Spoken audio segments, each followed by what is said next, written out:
করা। ঈমানের পরে নামাজের মর্যাদা।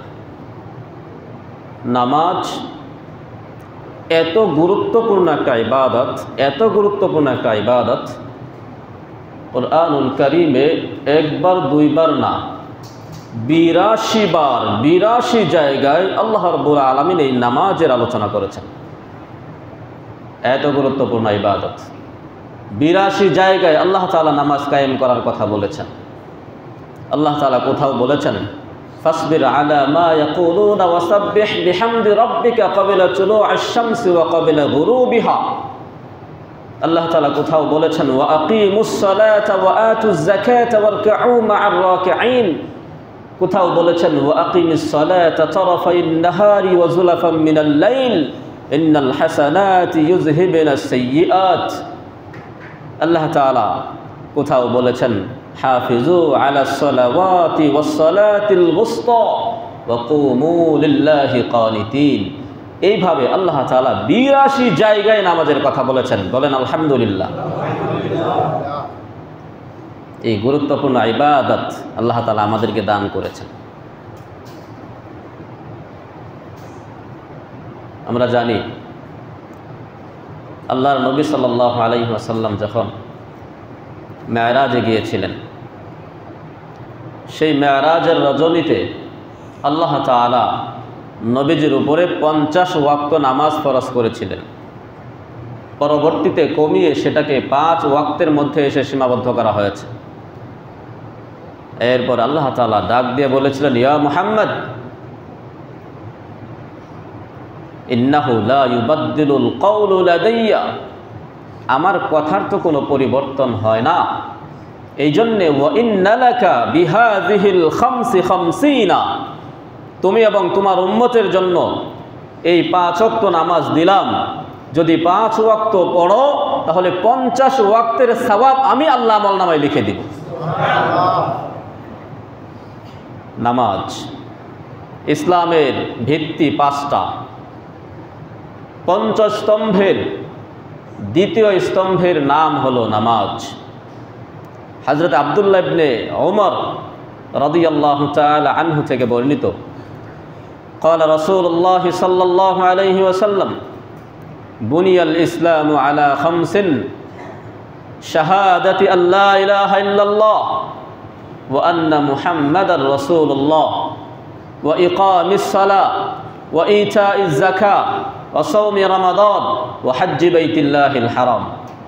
নবীজি বলেছেন ইসলামের ভিত্তি হলো 5টি।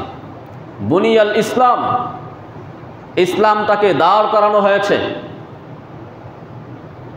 আলা 5 5টি স্তম্ভের উপরে। তন্মধ্যে 1 নম্বর শাহাদাতি আল্লা ইলাহা ইল্লাল্লাহ ওয়া আন্না মুহাম্মাদান আবদুহু ওয়া রাসূলুহু। এই কথার সাক্ষ্য দেওয়া যে আল্লাহ তাআলা ছাড়া ইবাদতের উপযুক্ত আর কোনো মাবুদ নেই এবং মুহাম্মদ সাল্লাল্লাহু আলাইহি ওয়াসাল্লাম আল্লাহ তাআলার পক্ষ থেকে প্রেরিত পয়গম্বর আর রাসূল। অর্থাৎ 1 নম্বর খুঁটি বা স্তম্ভের নাম হলো ঈমান। এরপরে 2য় নম্বর স্তম্ভ বা খুঁটি হলো ওয়া ইকামিস সালাহ, নামাজ কায়েম করা। নামাজ কায়েম করা এটা হলো ইসলামের 2য় স্তম্ভ। 3 নম্বর ওয়া ইতাইজ যাকাত, যাকাত আদায় করা। 4 নম্বর ওয়া সাওমি রমাদান, রমাদানের রোজা বা সিয়াম পালন করা। 5 নম্বর ওয়া হজ্জ বাইতুল্লাহিল হারাম, হজ্জ বাইতুল্লাহ করা, হজ করা। তো ইসলামের 2য় ভিত্তি বা 2য় স্তম্ভের নাম কি? নামাজ। সালাত অত্যন্ত গুরুত্বপূর্ণ একটা ইবাদত। আজকাল আমাদের মধ্যে এই নামাজের ব্যাপারে এত উদাসীনতা, এত অলসতা, সাধারণ একটা আমল মনে করি। নফল যেমন মনে হয় 5 ওয়াক্ত নামাজও তেমন গুরুত্ব দেই তো দেই না। মনে চায় তো মসজিদে আসি, মনে চায় না আসি না। মন চাইলো পড়লাম, মন চাইলো না পড়লাম না। হালকা একটু ব্যস্ততার মধ্যে পড়ে গেছি, নামাজকে ছেড়ে দিয়েছি। তেমন বড় কোনো অজুহাত নাই, বড় কোনো উজর নাই, নামাজ ছেড়ে দেই। মুসলমানদের অধঃপতনের অন্যতম একটা কারণ হলো নামাজকে ছেড়ে দেওয়া। নামাজ ছেড়ে দেওয়া জুমার নামাজে মসজিদ ভরে যায়, 2 তলা 3 তলা 4 তলা সব ভরে যায়, খালি থাকে না।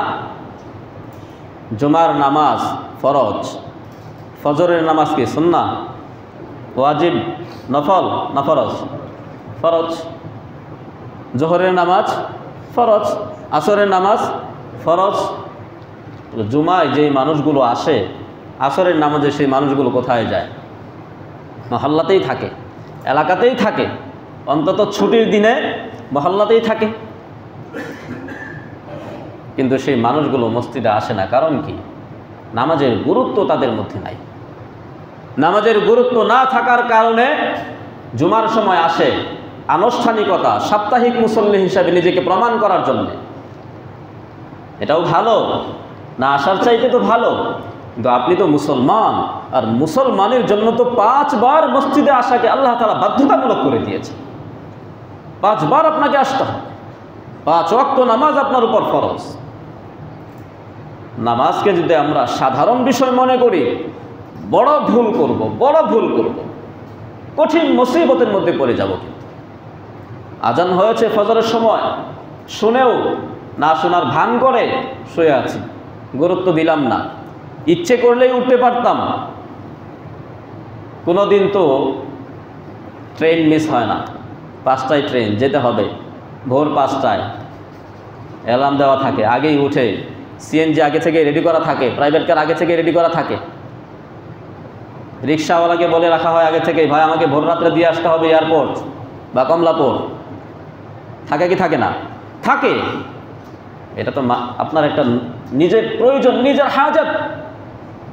আল্লাহ তাআলার বিধান, আল্লাহ যে বলছেন ফজরের নামাজ তোমাকে পড়তে হবে, তোমার উপর ফরজ, সে আল্লাহর কথার মূল্য আমাদের কাছে নাই। অ্যালার্ম অনেক সময় বন্ধ করে আবার ঘুমাই। আফসোস, কিয়ামতের ময়দানে আল্লাহর নবী বলেছেন সমস্ত মানুষের কাছ থেকে সব বিষয়ের পুঙ্খানু হিসাব নেওয়া হবে। সর্বপ্রথম যেই বিষয়ের হিসাব নেওয়া হবে সেটা হলো নামাজ। আউয়ালু মা ইউহাসাবু বিহিল আবদু ইয়াউমাল কিয়ামাতিস সালাহ। কিয়ামতের ময়দানে সর্বপ্রথম বান্দার কাছ থেকে নামাজের হিসাব নেওয়া হবে। ফাইন সালুহাত সালুহা সাইরু আমালিহি ওয়া ইন ফাসাদাত ফাসাদা সাইরু আমালিহি। ওই নামাজ যদি ঠিক হয় সমস্ত আমলগুলো ঠিক হয়ে যাবে, নামাজ যদি ধ্বংস হয়ে যায়, বরবাদ হয়ে যায়, সব আমল বরবাদ হয়ে যাবে। হযরত আবু হুরায়রা রাদিয়াল্লাহু তাআলা আনহু হাদিস বয়ান করেছেন, রাসূল করিম সাল্লাল্লাহু আলাইহি ওয়াসাল্লাম ইরশাদ করেছেন, এই একই হাদিস ভিন্নভাবে এসেছে যে আউয়ালু মা ইউহাসাবু বিহিল আবদু ইয়াউমাল কিয়ামাতিস সালাহ। কিয়ামতের ময়দানে সর্বপ্রথম বান্দা বান্দির কাছ থেকে নামাজের হিসাব নেওয়া হবে। ফাইন সালুহাত, নামাজ যদি ঠিকঠাক মতো পাওয়া যায় তাহলে আফলাহা ওয়া আনজাহা, যার নামাজ সঠিকভাবে উপস্থাপন করা হবে, পাওয়া যাবে, সেই লোকটাই কিয়ামতের ময়দানে সফল হয়ে যাবে, নাজাত প্রাপ্ত হয়ে যাবে। ওয়া ইন ফাসাদাত, আর নামাজের মধ্যে কোনো রকম ত্রুটি যদি ধরা পড়ে, নামাজ ঠিকঠাক মতো যদি উপস্থাপন করতে ব্যর্থ হয়, ফাকাদ খাসিরা ওয়া খাবা, সে ক্ষতিগ্রস্ত আর ধ্বংসপ্রাপ্ত হয়ে যাবে, ধ্বংস হয়ে যাবে। কত কঠিন কথা, আমরা গুরুত্ব দেই না। চিন্তা করেন, গুরুত্ব দেন আর না দেন, মনে রাখতে হবে কিয়ামতের ময়দানে আপনাকে আমাকে হিসাব দিতেই হবে। সর্বপ্রথম যে হিসাব দিতে হবে সেটা হলো নামাজের হিসাব। নামাজের হিসাব দিতে হবে। হিসাব না দেওয়ার আগ পর্যন্ত চুল পরিমাণ এদিক সেদিক যেতে পারবো না, নড়াচড়া করার কোনো সুযোগ নেই, কোনো সুযোগ নেই। রে ভাইয়ার আমার, নামাজ আল্লাহর পক্ষ থেকে এটা ফরজ বিধান, আদায় করতেই হবে, ছেড়ে দেওয়ার কোনো সুযোগ নেই, অবহেলা আর উদাসীনতার মধ্যে থাকার কোনো সুযোগ নেই, করতেই হবে। আল্লাহর ফরজ বিধান আদায় করলে শুধু ফরজ আদায় হবে তেমন না, এর অনেক ফজিলত আছে, অনেক লাভও আছে, দুনিয়াবি এবং উখরবি অনেক লাভ আপনি পাবেন। যারা 5 ওয়াক্ত নামাজ পড়ে আল্লাহ তাআলা এদেরকে সফল মুমিন বলেছেন।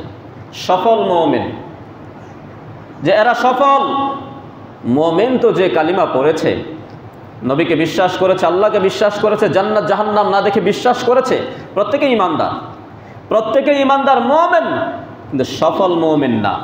সফল মুমিন হওয়ার জন্য, প্রকৃত মুমিন হওয়ার জন্য অবশ্যই তার মধ্যে নামাজের গুণ থাকতে হবে, সে নামাজি হওয়া লাগবে। এজন্য সূরাতুল মুমিনুনের প্রথম আয়াতে আল্লাহ বলছেন ক্বাদ আফলাহাল মুমিনুন, ক্বাদ আফলাহাল মুমিনুন, ঈমানদাররা সফল কাম হয়ে গেছে। কোন ঈমানদার? আল্লাযীনা হুম ফি সালাতিহিম খাশিউন, যারা খুশু' এবং খুদু'ের সাথে নামাজ আদায় করে। ওই সকল মুমিন সফল যারা খুশুর সাথে খুদু'ের সাথে আল্লাহর ভয় নিয়ে নামাজ আদায় করে, এরা হলো সফল মুমিন। এই সূরার শুরুতে আল্লাহ রাব্বুল আলামিন 7টা গুণ বর্ণনা করেছেন। শেষ গুণ আবার বলেছেন ওয়াল্লাযীনা হুম আলা সালাওয়াতিহিম ইউহাফিজুন, সফল মুমিন তারা যারা নামাজের ব্যাপারে যত্নবান হয়। প্রথম গুণ বলেছেন যারা খুশু' ভয়ের সাথে নামাজ আদায় করে, শেষ গুণ বলেছেন যারা নামাজের ব্যাপারে যত্নবান হয়। নামাজ তো পড়বে আল্লাহর ভয়ের সাথে, আল্লাহকে হাজির নাজির জেনে নামাজ আদায় করবে।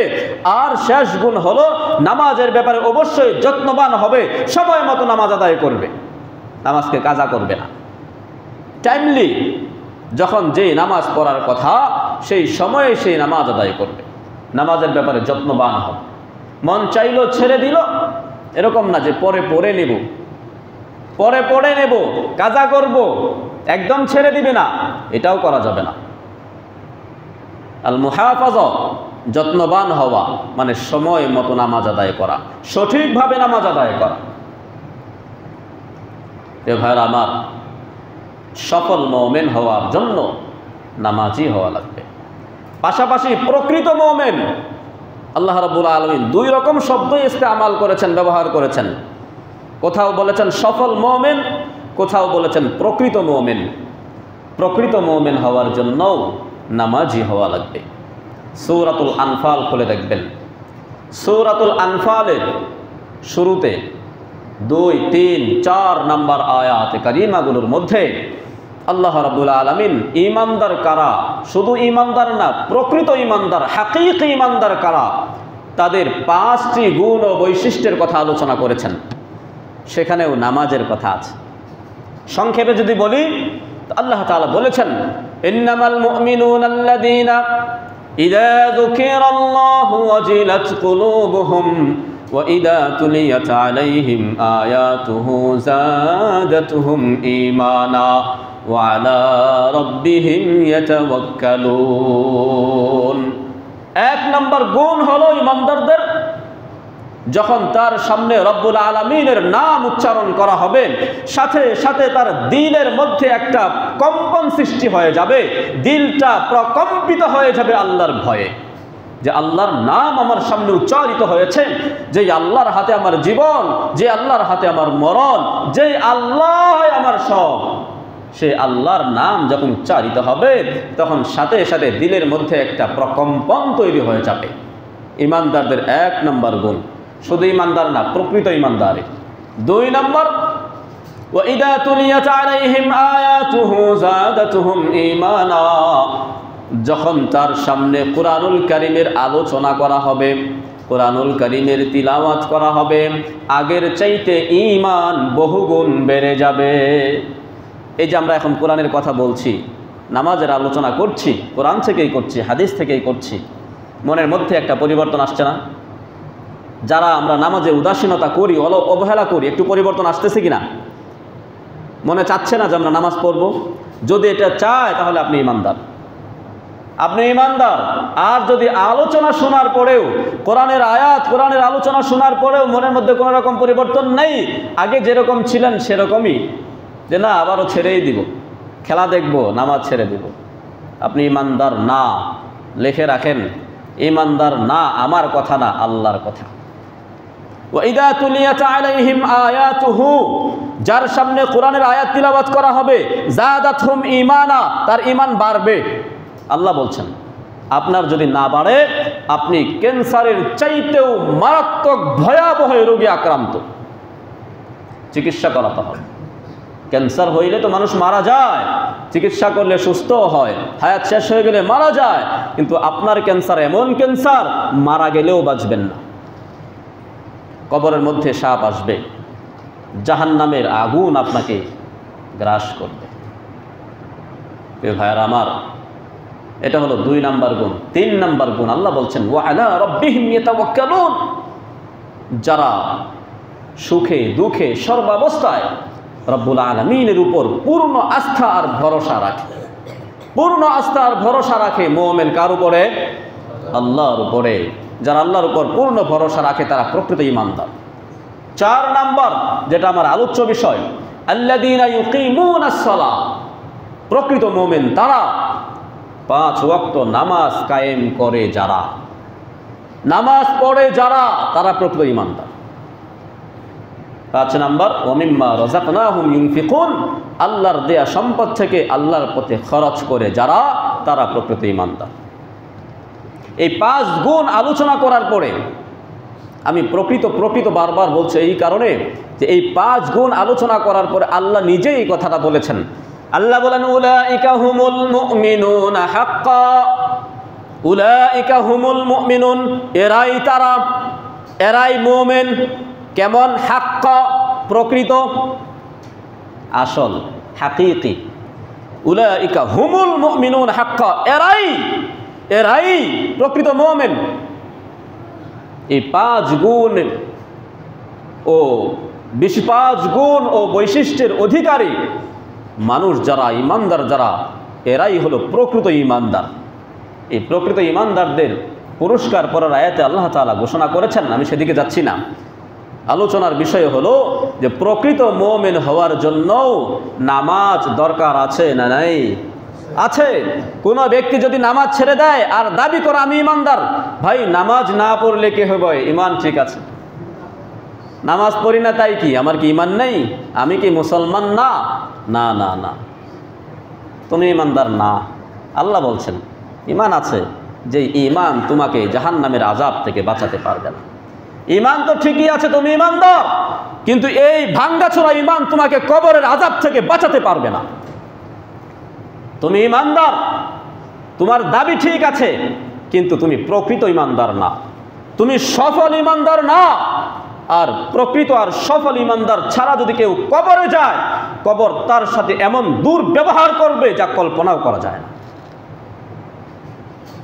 অনেকে নামাজ পড়ি না তাই কি ভাই, আমরাও তো মুসলমান, আমরা তো মানি আপনি মুসলমান, কিন্তু কেমন মুসলমান? আপনার ইসলাম আপনাকে মসজিদ পর্যন্ত আনতে পারে না।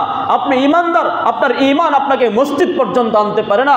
বুঝলাম মসজিদে আসেন না, দোকানেও তো নামাজ পড়া যায়, বাসা বাড়িতেও তো নামাজ পড়া যায়। যেই ঈমান, যেই ইসলাম আপনাকে নামাজে দাঁড় করাতে পারে না, সেই ইসলাম আপনাকে কবরের ভয়াবহ শাস্তি থেকে কিভাবে বাঁচাবে? কিভাবে দাবি করেন আপনি মুসলমান? কিভাবে দাবি করেন আপনি মুমিন, ঈমানদার? বিভিন্ন মাজারে যাবেন, দেখবেন অনেকেই বিভিন্ন বাবা সেজে বসে আছে। নামাজের কথা বললে আমরা বাতেনি নামাজ পড়ি। কি নামাজ পড়ে? বাতেনি নামাজ। নামাজের মতো নামাজ একবার পড়লেই হয়, আমরা সেটা পড়ে ফেলছি। নামাজিদের একটা স্তর আছে, সেই স্তরে পৌঁছালে আর নামাজ পড়া লাগে না। তখন আমরা বাতেনি মনে মনে নামাজ পড়লেই হয়ে যায়। চরম ভণ্ড এরা, হলো বাটপার, এরা হলো ঈমান চোর, ইসলাম চোর। রাসূল করিম সাল্লাল্লাহু তাআলা আলাইহি ওয়াসাল্লাম তিনি কি বাতেনি নামাজ সম্পর্কে জানতেন না, বুঝতেন না? যদি বাতেনি নামাজি হইতো, থাকতো, সারা রাত ফরজ পড়ার পরেও দাঁড়িয়ে দাঁড়িয়ে পা মুবারকগুলো ফুলিয়ে ফেলতেন কেন? যুদ্ধের ময়দানে নবী করিম সাল্লাল্লাহু তাআলা আলাইহি ওয়াসাল্লাম নামাজ তরক করেন নাই, জিহাদের ময়দানেও না। আর আমরা সামান্য একটু অজুহাত পাইলেই নামাজকে ছেড়ে দিই। নামাজ পড়লে এই কাজটা করতে পারবো তো?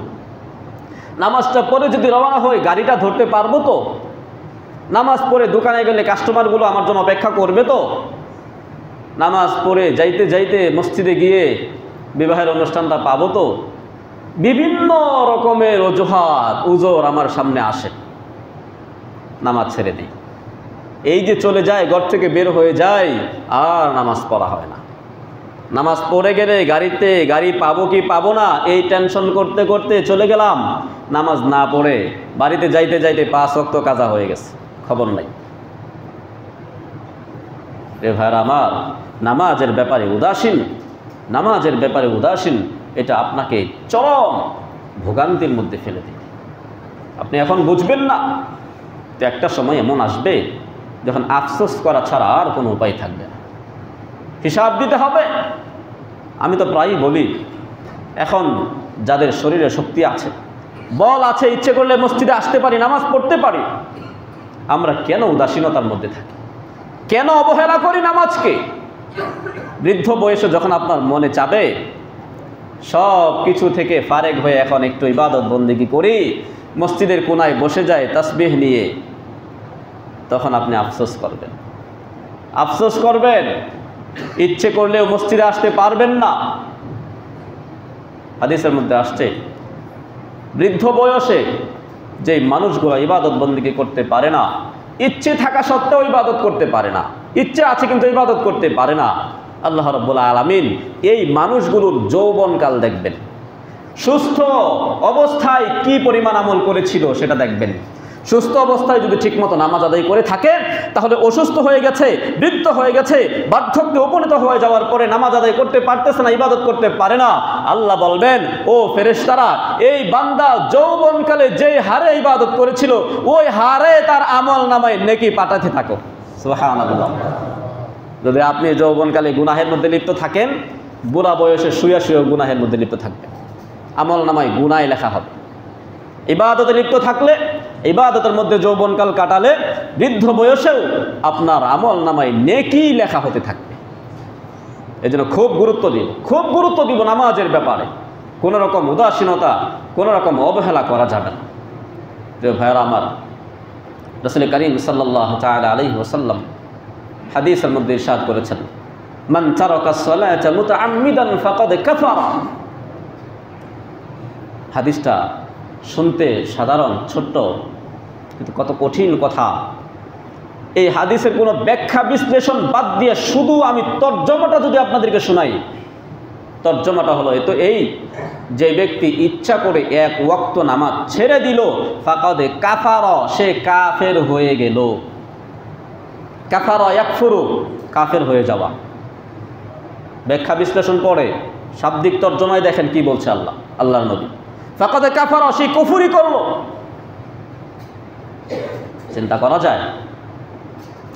এই জন্যে দেখা যায় যে নামাজ ছেড়ে দেওয়া, ইচ্ছে করে যদি কেউ নামাজ ছেড়ে দেয়, তাহলে সকল উলামায়ে কেরাম এই ব্যাপারে একমত, নামাজ ত্যাগকারী ব্যক্তি সে ফাসিক, পাপাচার। 24 ঘন্টায় তার আমল নামায় গুনাহ লেখা হতে থাকে।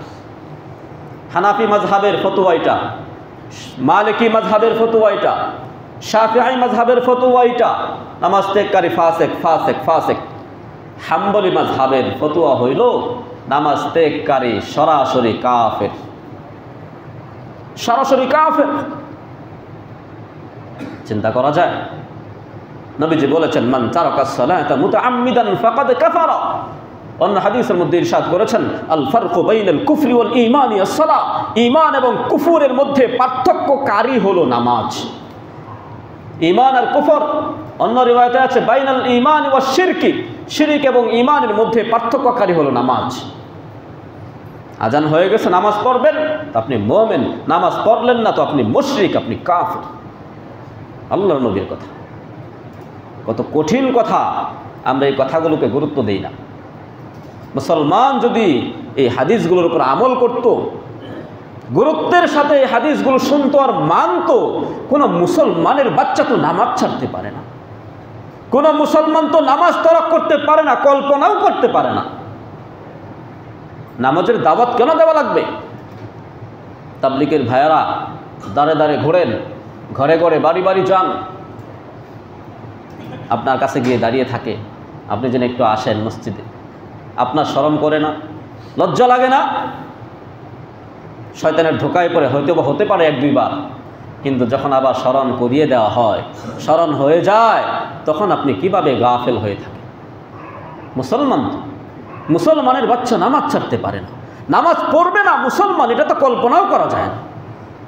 সাহাবাই কারাম রাদিয়াল্লাহু তাআলা আনহুম আজমাইনদের ফতোয়া ছিল, যারা নামাজ পড়ে না, ইচ্ছে করে নামাজ ছেড়ে দেয়, এরা কাফের। এটা সাহাবাই কারামের ফতোয়া ছিল। তারা কল্পনাও করতেন না যে মানুষ নামাজ ছেড়ে দিবে। প্রিয় ভাইরা আমার, হযরত আব্দুল্লাহ ইবনে আমর রাদিয়াল্লাহু তাআলা আনহু হাদিস বয়ান করেছেন, নবী করিম সাল্লাল্লাহু তাআলা আলাইহি ওয়াসাল্লাম থেকে তিনি হাদিস বয়ান করেছেন যে রাসূল সাল্লাল্লাহু আলাইহি ওয়াসাল্লাম যাকারাস সালাতা ইয়াওমান, একদিন এইভাবে সাহাবাই কেরামকে নিয়ে নামাজের আলোচনা করছেন। ফাকাল, নবীজি বললেন, মান হাফাযা আলাইহা, যে ব্যক্তি নামাজের ব্যাপারে যত্নবান হবে, ঠিকমতো নামাজ আদায় করবে, কোনো রকম গাফলতি করবে না, অলসতা করবে না, কানাত লাহু নূরান ওয়া বুরহানান ওয়া নাজাতান ইয়াউমাল কিয়ামা, কিয়ামতের ময়দানে এই নামাজটা তার জন্য একটা নূর হবে, একটা নূর, আলো হবে, যে আলোতে সে পুলসিরাত দেখবে, যে আলোতে সে রব্বুল আলামিনকে দেখবে, যে আলোতে সে তার নেক আমলগুলো দেখবে। কিয়ামতের ময়দানটা সবার জন্য একরকম হবে না, কারো জন্য হবে অন্ধকার, ভয়াবহ অন্ধকার। নামাজি যারা হবে তাদের একটা নূর থাকবে, আলো থাকবে। কিয়ামতের ময়দান যতই অন্ধকার হোক না কেন, তার সামনে সব কিছু স্পষ্টভাবে দেখা যাবে। কানাত লাহু নূরান ওয়া বুরহানান, বুরহান শব্দের অর্থ হলো দলিল। তার জন্য নামাজ দলিল হবে। দলিল কিসের দলিল হবে? যে এই লোকটা ঈমানদার, এই লোকটা মুসলমান, এই লোকটা প্রকৃত মুমিন, এই লোক হলো সফল মুমিন, এর দলিল হবে। নামাজ আপনার পক্ষে আল্লাহর কাছে সুপারিশ করবে, প্রমাণ হিসেবে উপস্থাপিত হবে। 3 নম্বর, ওয়া নাজাতান, এই নামাজ জাহান্নাম থেকে বাঁচা, নাজাতের উসিলা হয়ে যাবে। সুবহানাল্লাহ। প্রিয় ভাইরা আমার, হাদিসের শেষে নবীজি বলেন, ওমান লাম ইউহাফিজ আলাইহা, আর যারা এই নামাজের ব্যাপারে যত্নবান হবে না, নামাজকে উদাসীনতার মধ্যে, অলসতার মধ্যে কাটিয়ে দিবে, পড়বে না, লাম ইয়াকুন লাহু নূরান ওয়ালা বুরহানান ওয়ালা নাজাতান ইয়াউমাল কিয়ামা, তার জন্য এই নামাজ কিয়ামতের ময়দানে নূর হবে না, দলিল হবে না, নাজাতের কারণ হবে না, বরং এই বেনামাজির হাসর হবে মা কারুন ওয়া হামান ওয়া ফিরআউন ওয়া উবাই ইবনে খালফিন, নাউযু বিল্লাহি মিন যালিক।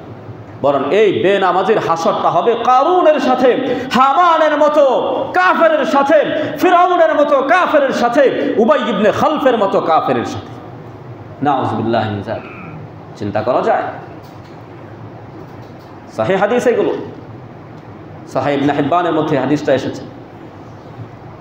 প্রিয় ভাইরা আমার, এই জন্য আল্লাহ তাআলা কুরআনুল কারীমে বলেছেন, ফাখালাফা মিন বা'দিহিম খালফুন আদাউস সালাহ ওয়াত্তাবাউশ শাহাওয়াতি ফাসাউফা ইয়ালকাউনা গায়্যা, যে একটা দল সাহাবায়ে কেরামের পরে এমন এক দল আসবে যারা নামাজকে নষ্ট করে দিবে, ওয়াত্তাবাউশ শাহাওয়াত, এবং তারা নিজেদের কুপ্রবৃত্তির অনুসরণ করবে, নিজেদের কুপ্রবৃত্তির অনুসরণ করতে গিয়ে নামাজকে ছেড়ে দিবে, ধ্বংস করে দিবে।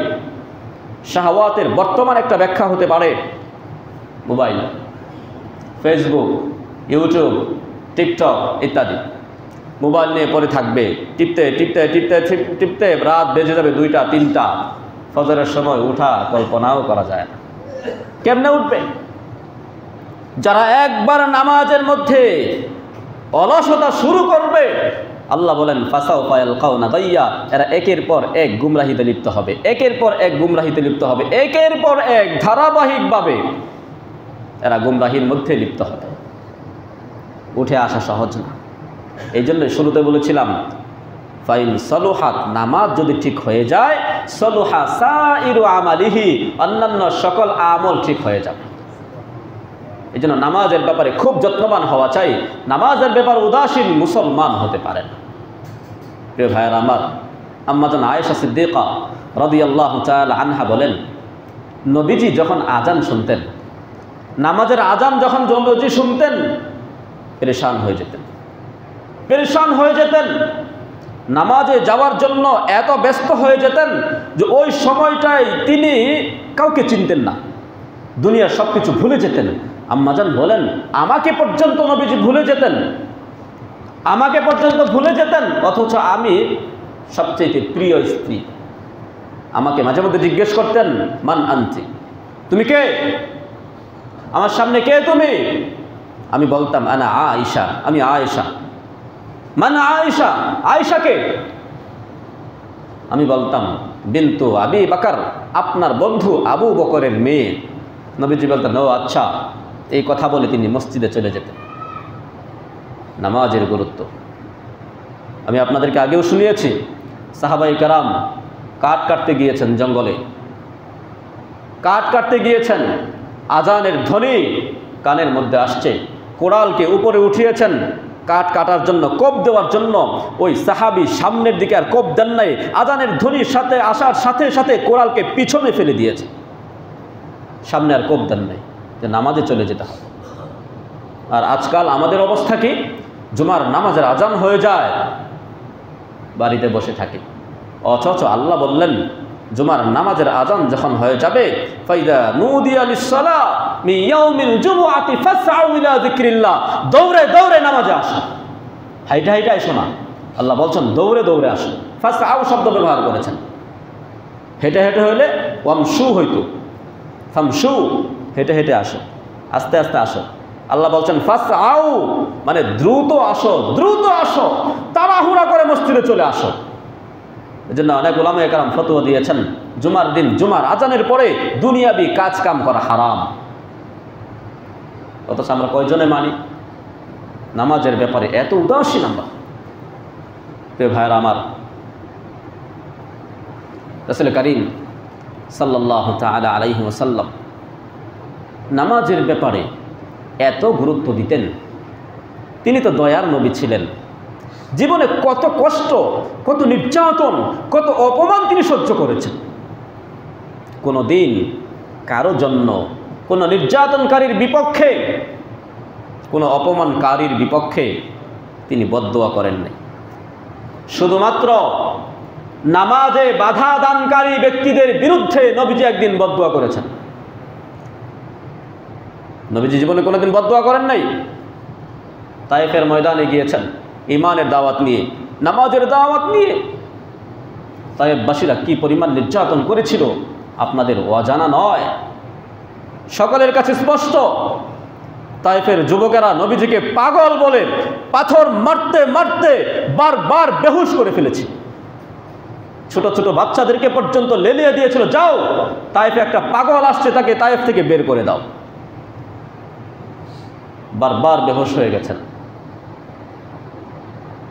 যায়েদ ইবনে হারেসা রাদিয়াল্লাহু তাআলা আনহু সাথে ছিলেন, ঢাল হিসেবে নবীজিকে রক্ষা করেছেন, নিজের বুকটা পেতে দিয়েছেন, ঝাঁঝরা হয়ে গেছে বুক। কিন্তু তায়েফের দুষ্টরা নবীজিকে চিনতে পারে নাই। অবশেষে একটা পাথর কপালের মধ্যে এসে লাগছে, খুব জোরে লাগছে, ছিদ্র হয়ে ফিনকি দিয়ে রক্ত বের হচ্ছে। নবীজি বেহুশ হয়ে পড়ে গেছেন। জিবরাইল আমিন আলাইহিস সালাতু ওয়াস সালাম সহ্য করতে পারলেন না, দ্রুত চলে আসলেন। ইয়া রাসূলুল্লাহ, আপনি বলেন, আপনি বলেন, আপনি যদি অনুমতি দেন তায়েফের দুই পাশের দুই পাহাড়কে একসাথে করে তায়েফবাসীকে আমরা ধ্বংস করে দিব। নবীজি তখনও বদদোয়া করলেন না। নবীজি বললেন জিবরাইল না না, ফাইন্নাহুম কওমি, এরা আমার কওম, এরা আমার সম্প্রদায়, ফাইন্নাহুম লা ইয়ালামুন, এরা তো জানে না, এরা তো চিনে না আমি যে নবী। যদি চিনতো, জানতো, তাহলে আমাকে মেনে নিত। এখন তো চিনে না আর মানে না। কথা প্রকাশ করে সেদিন নবীজি বলেছেন আল্লাহুম্মা ইন্নী আশকু, হে আল্লাহ, আমি আমার অভিযোগ করতেছি দফা কুওয়াতি, আমার শক্তির দুর্বলতার ব্যাপারে, আমার শক্তি কম, ওয়াকিল্লাতা হিলাতি, আমার কৌশল কম, ও হাওয়ানি আলান নাস। এইভাবে তিনি নিজের অপারগতার কথা স্বীকার করেছিলেন, আল্লাহর কাছে বিনয় প্রকাশ করেছিলেন, তাদের জন্য বদদোয়া করেন নাই। আমরা কেমন কঠিন থেকে কঠিন নির্যাতন সেদিন তিনি নির্যাতনের শিকার হয়েছিলেন। একটা হাদিস বললে আপনারা বুঝবেন। আমাদের আয়েশা সিদ্দিকা রাদিয়াল্লাহু তাআলা আনহা একদিন নবীজিকে গোসল করাচ্ছেন। পিঠের কাপড়টা যখন উঠালেন, দেখে পিঠের মধ্যে ছোট ছোট গর্ত হয়ে আছে, ছিদ্র হয়ে আছে। জিজ্ঞেস করলেন ইয়া রাসূলুল্লাহ, ইয়া হাবিবাল্লাহ, আপনার কি ছোটবেলায় বসন্ত হয়েছিল? বসন্ত রোগ এটা হয়েছিল? বললো কেন? বললো আপনার পিঠের মধ্যে যে ছোট ছোট গর্ত, এর কারণ কি? নবীজি বললেন, আয়েশা, এটা বসন্ত রোগের দাগ নয়। আমি তায়েফের ময়দানে যখন গিয়েছিলাম দাওয়াত নিয়ে, তায়েফবাসীরা আমাকে এমনভাবে পাথর মেরেছিল, পাথরের কণাগুলো আমার পিঠের মধ্যে এভাবে ঢুকে গিয়েছে। এটা সেই দাগ। আমার আলোচ্য বিষয় হলো, নবীজি কিন্তু তখনও বদদুয়া করেন নাই। উহুদের ময়দানে নবীজির দাঁত মুবারক শহীদ হয়েছে। কাফেররা এমনভাবে ঘিরে ধরেছিল, নবীজিকে আঘাতপ্রাপ্ত করেছে। লোহার টুপিটা ভেঙ্গে চোয়ালের মধ্যে ঢুকে গিয়েছিল। সাহাবায়ে কেরাম নবীজিকে ঘিরে রেখেছেন। নবীজি বেহুশ হয়ে পড়ে গেছেন। উহুদের প্রান্তরে একটা ঘোষণা হয়ে গেল, কুতিলা মুহাম্মদ, মুহাম্মদ শহীদ হয়ে গেছে, মুহাম্মদকে হত্যা করা হয়েছে। আওয়াজটা মুসলমানদের কলিজার মধ্যে গিয়ে লাগছে। যারা যুদ্ধের ময়দানে আছে তারা তো আছেই, যারা বাহিরে মুহূর্তের মধ্যে মদিনার অলিতে গলিতে এই আওয়াজ যখন ছড়িয়ে পড়ল যে মুহাম্মদ শহীদ হয়ে গেছে, নাউজুবিল্লাহ, মুসলমানরা নীরব নিস্তব্ধ হয়ে গেছে। বিখ্যাত ওই মহিলার কথা আমরা জানি। মহিলা দৌড়তেছে, দৌড়ে দৌড়ে আসতেছে নবীজিকে দেখার জন্য। কোথায় যান? উহুদের প্রান্তরে যাচ্ছি। আরে কেন যাচ্ছেন? আপনার ছোট ছেলে তো শহীদ হয়ে গেছে। সমস্যা নাই, আমার ছেলে শহীদ হয়েছে হোক, আমি সেটা জানতে চাই না। বলো, মা ফুআইলা রাসূলুল্লাহ সাল্লাল্লাহু আলাইহি ওয়াসাল্লাম, আমার প্রিয় নবীজির খবর কি? আমার নবীর সাথে কিরকম আচরণ করা হয়েছে? আমার নবীজি কেমন আছে সেটা বলো। দৌড়াতে লাগলো। একটু সামনে যাওয়ার পরে মহিলাকে বলল, তোমার বড় সন্তান শহীদ হয়ে গেছে। মহিলা বলল, আমি সেটাও শুনতে চাই নাই, আমার সন্তান শহীদ হয়ে যাক। বলো, মা ফুআইলা রাসূলুল্লাহ সাল্লাল্লাহু আলাইহি ওয়াসাল্লাম, আমার নবীজির খবর কি? একটু সামনে গেল, যাওয়ার পরে বলা হলো, তোমার স্বামীও দেখলাম শহীদ হয়ে গেছে। মহিলা বলল, আরে এই সংবাদ আমাকে দিও না, স্বামী শহীদ হয়ে যাক, আমাকে কেউ বলো মা ফুআইলা রাসূলুল্লাহ সাল্লাল্লাহু আলাইহি ওয়াসাল্লাম, আমার প্রিয় নবীজির খবর কি? মহিলা যখন উহুদের প্রান্তরে চলে গেল, দেখলো জটলা বাঁধা। বুঝতে পেরেছেন যে এখানে নবীজি আছেন। তিনি বললেন, তোমরা একটু সরো, আর উনু আমাকে একটু দেখতে দাও, আমাকে দেখতে দাও, আমি নবীজিকে দেখব। ফালাম্মা রাআতহু, তিনি যখন নবীজিকে দেখলেন, বললেন, বাদা যালিক কুল্লু মুসিবাতিন বাদাকা ইয়া রাসূলুল্লাহ জুলাল, ইয়া রাসূলুল্লাহ, আপনাকে দেখার পরে আমার যত মুসিবত এসেছিল, আমার দুই সন্তান শহীদ হয়েছে, আমার স্বামী শহীদ হয়েছে, আমার পরিবারের মধ্যে এরাই ছিল পুরুষ, আমার সব শেষ হয়ে গেছে। কিন্তু আপনাকে দেখার পরে আমার এই বিপদ আর মুসিবত, মানুষ গোবরকে, গরুর গোবরকে যেরকম ডাস্টবিনে ফেলে দেয়, আমার এই মুসিবতগুলোকে আমি গোবরের মতো ডাস্টবিনে ফেলে দিলাম। সুবহানাল্লাহ। নবীজি সেই দিনও ওই উহুদের প্রান্তরে যারা নির্যাতন করেছিল, সেই কাফেরদের বিপক্ষে একটা বার বদদুয়া করেন নাই। কিন্তু খান্দকের যুদ্ধে, গজওয়াতুল আহজাব, সমস্ত দল মিলে মদিনায় যখন আক্রমণ করার ইচ্ছে করেছিল কাফেররা, মক্কা থেকে মদিনায় যাবে, আক্রমণ করবে, মদিনাকে শেষ করে দিবে, তছনছ করে দিবে। হযরত সালমান ফারসি রাদিয়াল্লাহু তাআলা আনহুর পরামর্শে নবীজি সেই দিন পরিখা খনন করার সিদ্ধান্ত নিয়েছিলেন। মদিনার তিন পাশে পরিখা খনন, গর্ত, খাল। সেই পরিখা খনন করতে গিয়ে নবীজি সহ সাহাবায়ে কেরামের 4 ওয়াক্ত নামাজ কাজা হয়েছিল।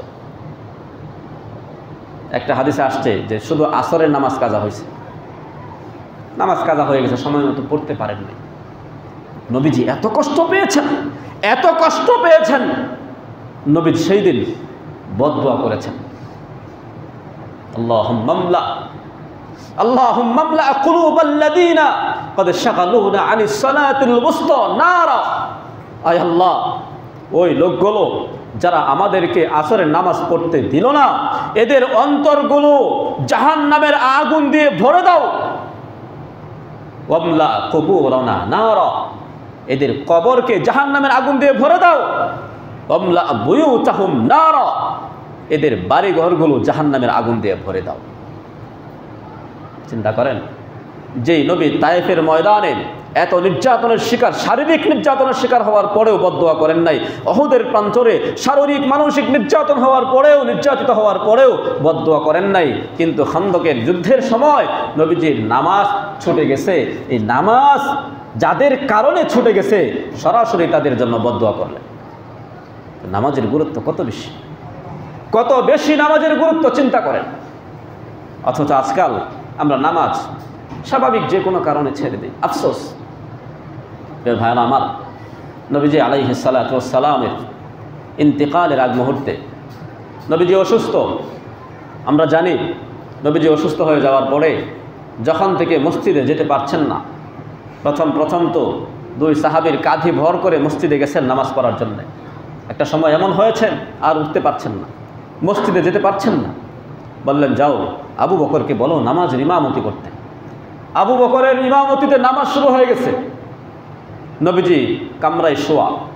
নবীজির কামরা আর মসজিদে নববী তো একসাথেই। এখনের মতো তখন দেয়াল ছিল না, পর্দা দিয়ে ঘেরা ছিল বা বিভিন্ন গাছের পাতা ছিল। নামাজ শুরু হয়ে গেছে। নবীজি বললেন, ও আয়েশা, আমার মাথাটাকে একটু উঁচু করে ধরো, মসজিদের নববীতে আমি একটু তাকাতে চাই, আমি দেখতে চাই আমার অনুপস্থিতিতে আমার সাহাবায়ে কেরাম কিভাবে নামাজ আদায় করে। মাথাটাকে উঁচু করে ধরা হলো, পর্দাটা সরিয়ে দেওয়া হলো। নবীজি দেখলেন সাহাবায়ে কেরাম রুকুতে যাচ্ছেন, সিজদায় যাচ্ছেন, আর নবীজির চোখ থেকে টল টল করে গড়িয়ে গড়িয়ে অশ্রু পড়ছে। নবীজি কান্না করছেন।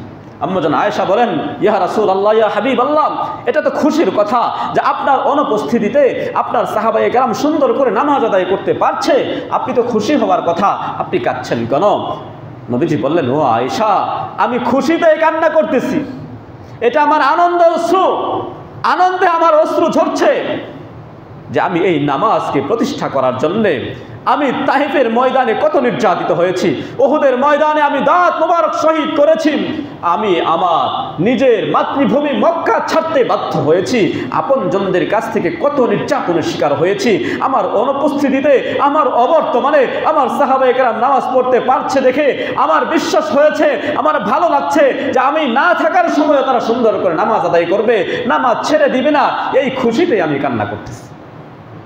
এই জন্য আম্মাজান আয়েশা বলেন, নবীজির সর্বশেষ যে ওসিয়ত ছিল, সর্বশেষ যে কথা ছিল, সর্বশেষ কথা, আমরা মরে গেলে, সাধারণ মানুষ মরলে দোকানের হিসাব করে, জমি জমা ভাগ বাটোয়ারা করে মরার সময় নবীজি বললেন, মাথাটাকে উঁচু করে আল্লাহর দিকে তাকিয়ে, আসমানের দিকে তাকিয়ে হাতে ইশারা করে বললেন, আসসালাতু আসসালাহ ওয়া মা মালাকাত আইমানুকুম, আমার উম্মতেরা নামাজকে আঁকড়ে ধরো, তোমরা নামাজকে ছেড়ে দিও না। সর্বশেষ উপদেশ ছিল এটা, আসসালাতু আসসালাহ ওয়া মা মালাকাত আইমানুকুম, নামাজকে ছেড়ে দিও, নামাজকে ছেড়ে দিও। নবীজির সর্বশেষ ওসিয়ত এটা। উম্মত কি সেটা মনে রেখেছে? আমরা উম্মত, আমাদের কি মনে আছে? আমরা কি জানি? আমরা যদি জানতাম নবীজির শেষ উপদেশ ছিল এটা, তাহলে আমি মুসলমান হওয়ার পরে শুকরিয়া আদায় করার দরকার ছিল, কিন্তু সেটা না করে না শুকরি করি। আজান হয়ে যায়, কেয়ার করি না, মসজিদে আসতে পারি না, মনে চায় না, আফসোস। রে ভাইয়ারা আমার, নবীজিকে একবার দেখান হলো, পাথরের উপর মাথা দিয়ে আরেকটা পাথর দিয়ে মানুষের মাথাকে থেতলে দেওয়া হচ্ছে, শাস্তি দেওয়া হচ্ছে, আঘাত করা হচ্ছে। নবীজি বললেন, এই লোকগুলো কারা? বলা হলো, ইয়া রাসূলুল্লাহ, এরা ওই সমস্ত লোক যারা নামাজ না পড়ে ঘুমিয়ে থাকতো, নামাজের ব্যাপারে যারা উদাসীন ছিল, এরা হইল এরা। কবরে যাবেন নামাজ না পড়ে, 99টা সাপ থাকবে, 99টা সাপ। হাদিসের মধ্যে আসছে, এই 99টা সাপের একটা সাপ যদি পৃথিবীর কোনো এক প্রান্তে একটা নিঃশ্বাস ছাড়তো, পৃথিবীর সমস্ত প্রাণীগুলো মারা যেত। এই পৃথিবীতে কোনোদিন আর কোনো উদ্ভিদ জন্ম নিত না। নামাজ না পড়ার কারণে ফজর থেকে জোহর, জোহর থেকে আসর, আসর থেকে মাগরিব, মাগরিব থেকে এশা, এশা থেকে ফজর পর্যন্ত দংশন করতে থাকবে, দংশন করতে থাকবে। জাহান্নামীদেরকে জিজ্ঞেস করা হবে, মা সালাকাকুম ফি সাকার, ও জাহান্নামীরা বলো, কোন কারণে তোমরা জাহান্নামে এসেছো? আল্লাহ বলছেন, কোরআনের আয়াত বলছি, মা সালাকাকুম ফি সাকার, জাহান্নামে আসছো কেন, কারণ কি, কোন জিনিস তোমাদেরকে জাহান্নামে নিয়ে এসেছে? তারা কয়েকটা কারণ বলবে। কয়েকটা কারণ বলবে, সেই কয়েকটা কারণের মধ্যে সর্বপ্রথম যেই কারণটা বলবে সেটা হলো ক্বালু লাম নাকু মিনাল মুসাল্লিন, লাম নাকু মিনাল মুসাল্লিন। আমরা জাহান্নামে এসেছি এই কারণে যে দুনিয়াতে থাকতে আমরা নামাজ পড়তাম না। লাম নাকু মিনাল মুসাল্লিন, আমরা মুসল্লি ছিলাম না, এই কারণে আজকে আমরা জাহান্নামে এসেছি। এজন্য প্রিয় ভাইরা, নামাজ পড়ার জন্য সবাই প্রস্তুত আছি তো ইনশাআল্লাহ? আল্লাহ আমাদেরকে তৌফিক দান করেন, আল্লাহ আমাদেরকে তৌফিক দান করেন। নিজেরা নামাজ পড়ব, নিজের সন্তানদেরকে নামাজের মধ্যে অভ্যস্ত করব, ছোটবেলা থেকেই মসজিদে নিয়ে আসবে। নামাজের ব্যাপারে কোনো ছাড় নাই। যেই সন্তান নামাজ পড়বে না, ওই সন্তানের খাবার আপনার ঘরে যেন রান্না করা না হয়, এমন কঠোর আগে থেকেই হওয়া লাগবে। বড় হইলে না যে ছোটবেলায় মারি না মরে যাবে, বড় হয়ে গেলে মারতে পারি না ধরে ফেলবে এই ভয়ে, এরকম যেন না হয়। ছোটবেলা থেকেই শাসনের মধ্যে রাখতে হবে। নবীজির একটা হাদিস আমি আপনাদেরকে শোনাই। নবীজি বলেছেন, মুরু আওলাদাকুম বিসসালাতি ওয়া হুম আবনাউ সাব'i সিনিন। তোমরা তোমাদের সন্তানদেরকে নামাজের আদেশ করো যখন তাদের বয়স 7 বছর হয়। কয় বছর? তাহলে 7 বছর বয়স হইলেই নামাজের নির্দেশ দিতে হবে। নামাজের নির্দেশ কত বছর বয়স থেকে? 7 বছর। 17 বছর না, খেয়াল রাখবেন, 7 বছর। এরপরে নবীজি বললেন, ওয়াদরিবুহুম আলাইহা ওয়া হুম আবনাউ 10 সিনিন। যখন 10 বছর বয়স হয়ে যাবে অথচ নামাজ পড়বে না, তখন প্রহার করো, প্রহার, মারো। অদ্রিবু, আর দর্ব শব্দের অর্থ হলো প্রহার করা, ধমক দেওয়া না, ডাইরেক্ট মাইর দেওয়া। নামাজ পড়বে না সন্তান, বয়স 10 বছর হয়ে গেছে, মাইর দাও, প্রহার করো। চিন্তা করেন।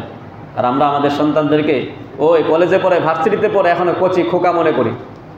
বাড়িতে আসছে, ডাক দেওয়ার কি দরকার? কষ্ট করে আসছে, না না ঘুমাক, পরে উঠবে না, এরকম কোনো সুযোগ নাই। আপনি প্রকৃত বাবা হতে পারবেন না যদি এমন করেন। সন্তানের ব্যাপারে আপনি আমি গাফেল থাকি, সন্তানকে আমরা চেষ্টা না করি নামাজি বানানোর জন্য, কিয়ামতের ময়দানে এই সন্তান আপনার আমার বুকের উপর পাড়া দিয়ে সেও জাহান্নামে যাবে, আপনাকেও জাহান্নামে নিবে।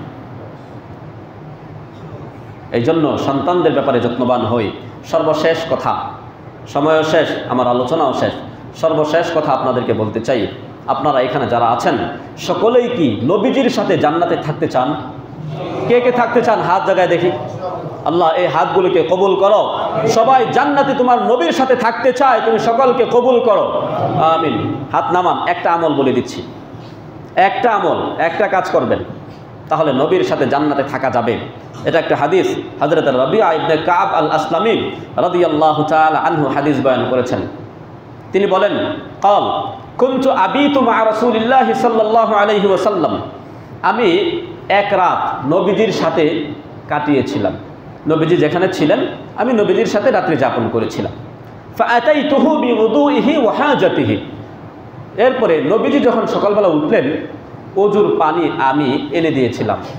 নবীজির হাজত পূরণের জন্য আমি সহযোগিতা করেছিলাম, পানি এনে দিয়েছি, গামছা এনে দিয়েছি, এগুলো আমি করেছিলাম। তো নবীজি খুব খুশি হয়েছিলেন আমার উপরে। খুশি হয়ে আমাকে বললেন, সাল্লি, আমার কাছে কি চাওয়ার আছে তুমি চাও, তোমার কি চাওয়ার আছে আজকে আমার কাছে চাও, আবদার করো। সাহাবী বললেন, খুব চালাক সাহাবী, বুদ্ধিমান সাহাবী, তিনি বললেন, ফাকুলতু আসআলুকা মুরাফাকাতাকা ফিল জান্নাহ ইয়া রাসূলুল্লাহ, আমি শুধু আপনার কাছে চাই, আপনার সাথে জান্নাতে থাকতে চাই। সুবহানাল্লাহ, আমি আপনার সাথে জান্নাতে থাকতে চাই। নবীজি বললেন, আওয়া গায়রা যালিক, আর কিছু চাও? আওয়া গায়রা যালিক, এর বাইরে আর কিছু আছে বলো, কি চাও তুমি বলো। সাহাবী বললেন, কুলতু হুয়া যাকা, না আর কিচ্ছু চাই না, আমি শুধু চাই মুরাফাকাতাকা ফিল জান্নাহ, আপনার সাথে জান্নাতে থাকতে। নবীজি বললেন, ঠিক আছে, তাহলে ফাআইন্নি, আমাকে সহযোগিতা করো। এই জন্য তুমি যে আমার সাথে জান্নাতে থাকবা, এই জন্য একটা কাজ করতে হবে, আমাকে সহযোগিতা করতে হবে। কেমনে? আলা নাফসিকা বিকাসরাতিস সুজুদ, বেশি বেশি সিজদার মাধ্যমে, বেশি বেশি সিজদা দাও, নামাজ আদায় করো, আমার সাথে জান্নাতে থাকতে পারবা। সুবহানাল্লাহ। এজন্য আমরা যদি নবীজির সাথে জান্নাতে থাকতে চাই, নবীজির সাথে জান্নাতে থাকতে আমরা ইচ্ছে প্রকাশ করেছি, ইচ্ছে পোষণ করেছি, কিন্তু যেই আমল নামাজ, সেই নামাজ আমরা পড়বো তো ইনশাআল্লাহ। আজকে থেকে নামাজ ছাড়বো না, এমন কেউ আছে এখানে? হাত তুলে দেখায় আল্লাহকে। আজকে থেকে নামাজ ছাড়বো না ইনশাআল্লাহ। আমরা সবাই নবীজির সাথে জান্নাতে থাকতে চাই, এই জন্য নামাজ ছাড়বো না। মুসলমান খুব খেয়াল রাখবেন, নামাজ ছেড়ে দিবেন তো আপনার দুনিয়াও শেষ, আখেরাতও শেষ। দুনিয়াতে হয়তো আপনি কোনো রকম পার পেয়ে যাবেন, কিন্তু আখেরাত, যেই আখেরাতের শুরু আছে শেষ নাই, সেইখানে শুরু থেকেই কিন্তু আপনি শাস্তির সম্মুখীন হয়ে যাবেন।